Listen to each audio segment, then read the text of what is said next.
Bismillahirrahmanirrahim. Assalamualaikum warahmatullahi wabarakatuh.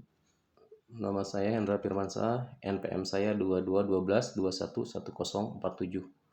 Pada kesempatan kali ini akan memaparkan salah satu tugas dari mata kuliah pengembangan prasarana wilayah dan perkotaan, yaitu resume video webinar dengan tema yang pertama yang saya ambil yaitu Rethinking Urban Planning and Infrastructure Development Approach in Post-COVID Era.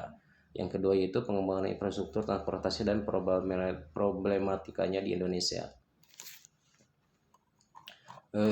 Masuk ke tema yang pertama yaitu Rethinking Urban Planning and Infrastructure Development Approach in Post-COVID Era. Perencanaan pembangunan infrastruktur PUPR pasca pandemi COVID-19 mendukung pengembangan kawasan perkotaan. Yang pertama, tantangan pembangunan infrastruktur perkotaan yaitu pertama urbanisasi. Yang kedua itu kondisi ekonomi global, yang ketiga tantangan ekonomi nasional, pertumbuhan infrastruktur dasar dan dampak COVID.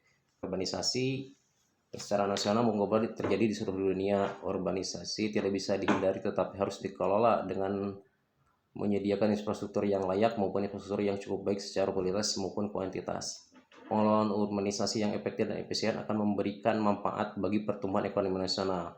Di Indonesia pada saat ini hanya 1% dari urbanisasi hanya bisa menumbuhkan ekonomi nasional sebesar 1,4%. Kemudian kebijakan strategi pembangunan kawasan perkotaan di Indonesia yaitu yang pertama agenda pembangunan RPJMN 2020-2024 dari Bappenas dijadikan acuan dalam pembangunan. Yang kedua itu pengembangan wilayah pulau. Yang ketiga keterpaduan pembangunan infrastruktur PUPR yang berbasis pengembangan wilayah yaitu infrastruktur teknis, infrastruktur SDA, Bina Marga, Cipta Kerja dan Perumahan, kemudian pendanaan sosial, lingkungan hidup dan kelembagaan. Yang kemudian pendekatan wilayah, pembangunan infrastruktur PUPR difokuskan pada wilayah pengembangan strategis untuk meningkatkan daya saing dan mengurangi disparitas antar wilayah. Dukungan infrastruktur PUPR pada kawasan perkotaan dan pemulihannya pasca pandemi COVID-19 yang antara lain perencanaan infrastruktur PUPR pada kawasan perkotaan yaitu di percepatan infrastruktur di 10 wilayah metropolitan antara lain Jakarta, Bandung, Semarang, Surabaya, Medan, Manado, Palembang, Banjarmasin, Makassar, dan Denpasar. Kemudian strategi pemulihan ekonomi melalui program padat karya. Kemudian target framework pembangunan perkotaan di Indonesia yang pertama itu tahun 2025 memiliki prinsip-prinsip kota layak huni. Tahun 2035 kota-kota yang berkelanjutan dan berketahanan dalam menghadapi bencana. Tahun 2045 diharapkan sejahtera, menerapkan penggunaan teknologi yang tepat dan berdaya saing ekonomi. Kondisi pandemi COVID-19 merupakan tantangan kota sehat dan hampir di seluruh dunia yang terdampak yaitu daerah perkotaan. Cuman ada beberapa contoh negara yang berhasil menanganinya yaitu di negara Jerman, Korea Selatan, dan New Zealand. Masalah kesehatan di kota-kota besar dan metropolitan di Indonesia. Polusi udara, air tanah, langkanya ruang perkotaan yang mendorong rentannya terdampak pandemi sehingga berdampak perkotaan menghadapi beban yang merebak penyakit menular. Kriteria dan kualitas kota sehat antara lain kualitas air bersih dan kualitas udara yang terjamin bersih, adanya ruang terbuka hijau, gaya dan perilaku hidup terkait makanan bergizi, kesempatan melaksanakan olahraga, dan kegiatan mobilisasi aktif dengan berjalan. Tingkat pelayanan kesehatan meningkat. Isu urbanisasi yaitu dan dampak pandemi COVID-19 yaitu kota-kota besar Indonesia belum mampu meningkatkan fungsi dan produktivitas dari urbanisasi, hanya 1,4% PDB per kapita dan kondisi ini masih di bawah rata-rata kota yang ada di negara lain. Masalah tersebut karena adanya kesenjangan infrastruktur dan pelayanan. Dampak pembangunan daerah pasca COVID-19 antara lain perekonomian nasional terkontraksi 2,1% di tahun 2020, defisit anggaran 6,09% atau 956,3 triliun di tahun 2020. Angka kemiskinan meningkat 10,2% per September tahun 2020.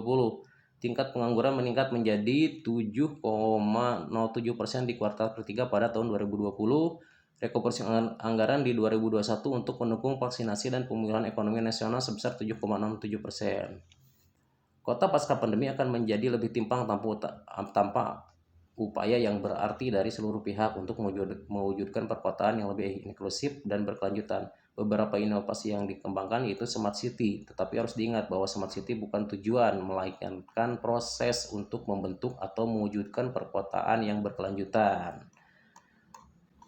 Kota merupakan garda depan dalam upaya mengatasi pandemi, sehingga ini akan menjadi dan berpengaruh kepada kesehatan dan lingkungan lainnya. Epicentrum pandemi sekitar 90% penyebaran COVID-19 terjadi di kawasan perkotaan. Tetapi kawasan perkotaan berpotensi menjadi titik balik untuk upaya mengatasinya.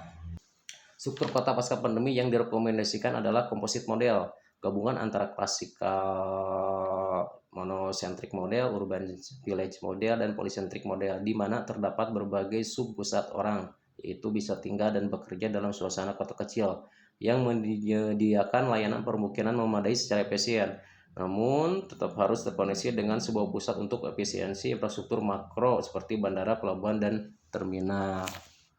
Selanjutnya yaitu strategi pembangunan perkotaan berketahanan pasca COVID-19, yaitu urban retrofit. Itu upaya mengubah kota, bagian kota, bahkan gedung agar lebih sesuai dengan kebutuhan masa kini dan masa mendatang. Fokus pada kelompok rentan, dukungan baik dalam bentuk fisik, bantuan sosial maupun dorongan pemulihan ekonomi UMKM, perwujudan permukiman, sanitasi, dan air bersih yang layak dan higienis. Kemudian ekonomi hijau dan inklusif, kegiatan ekonomi harus beriringan dengan upaya pelestarian alam dan dapat dirasakan manfaatnya oleh seluruh masyarakat. Kunci pemulihan ekonomi pasca pandemi yaitu kebangkitan UMKM. Contohnya negara Taiwan merupakan negara yang dapat membangkitkan UMKM dengan baik. Kemudian juga dalam pembangunan infrastruktur harus mendukung kegiatan UMKM. Contohnya pembangunan rumah susun yang dapat disertai penyediaan ruang kerja UMKM. Selanjutnya yaitu peran komunitas. Peran komunitas berperan penting untuk modal sosial dalam mewujudkan kota berketahanan. Kekuatan komunitas adalah salah satu kunci terwujudnya kota kreasi pasca pandemi. Masuk ke tema kedua yaitu pengembangan infrastruktur transportasi dan problematikanya di Indonesia.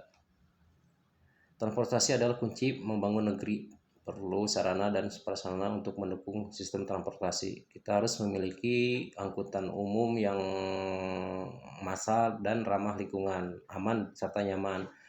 Transportasi merupakan komponen utama untuk kehidupan manusia dalam sistem pemerintahan, sistem kemasyarakatan juga. Pengembangan sistem transportasi sangat penting untuk melayani konektivitas di kawasan perkotaan berupa konsep smart city, smart mobility, dan transportasi yang berintegrasi merupakan hal yang harus diterapkan karena dapat mengefisiensi masyarakat perkotaan. Profesor Tubagus menjelaskan mengenai sistem transportasi yang ada di kota Bangkok sebagai ibu kota negara Thailand yang mempunyai permasalahan hampir sama dengan kota Jakarta, yaitu kemacetan lalu lintas. Pemerintah Thailand sudah mengupayakan pengurangan kemacetan di kota Bangkok dengan mengembangkan Skytrain atau kereta layang salah satunya. Adapun 5 infrastruktur negara Thailand yang diupayakan pemerintah negara Thailand untuk upaya pengurangan kemacetan di kota Bangkok antara lain pembangunan jalan raya dan jalan tol yang lebar, bus rapid transit atau BRT atau busway, kemudian MRT, kemudian BTE, kemudian airport rail link atau ARL. Apabila suatu kota sudah memiliki transportasi seperti yang disebutkan sebelumnya tetapi masih terjadi kemacetan, maka salah satu solusi terbaik adalah pemindahan aktivitas kota tersebut. Seperti yang direncanakan di negara Indonesia pada saat sekarang ini, yaitu memindahkan ibu kota negara ke Kalimantan. Sebetulnya prinsip transportasi itu sederhana, yaitu memindahkan orang atau barang, tapi pada kenyataannya tidak sesederhana itu. Apalagi sekarang peningkatan urbanisasi semakin tinggi. Urbanisasi menjadi salah satu pemacu untuk suatu perkembangan kota di seluruh dunia, khususnya beberapa kota besar di negara berkembang seperti di Indonesia. Perpindahan penduduk dari desa menuju kota besar ini dapat memicu pertumbuhan pemakaian sarana transportasi. Hal ini menimbulkan permasalahan kemacetan di mana pertumbuhan penduduk tidak diimbangi dengan perkembangan infrastruktur transportasi baik dari sarana maupun prasarana transportasi itu sendiri. Pengembangan transportasi massal menjadi salah satu solusi menghadapi permasalahan kemacetan pada kota-kota besar saat ini. Yaitu salah satunya itu yang di Indonesia bisa itu perkereta apian. Perkereta apian di Indonesia adalah salah satu solusi untuk mengatasi masalah transportasi.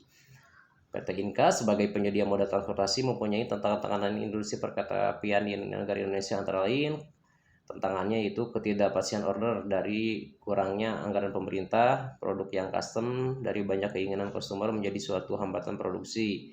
Yang ketiga yaitu kurang menarik bagi vendor-vendor lokal untuk bekerja sama sehingga lebih banyak melakukan impor untuk komponen-komponen kereta. Moda transportasi berbasis rel ini merupakan memiliki keunggulan-keunggulan dibanding transportasi jalan yang lain, yaitu kecepatan angkut besar, yang kedua cepat dan aman, hemat energi, ramah lingkungan, dan membutuhkan lahan yang relatif lebih sedikit. Demikian yang bisa saya sampaikan pada kesempatan kali ini.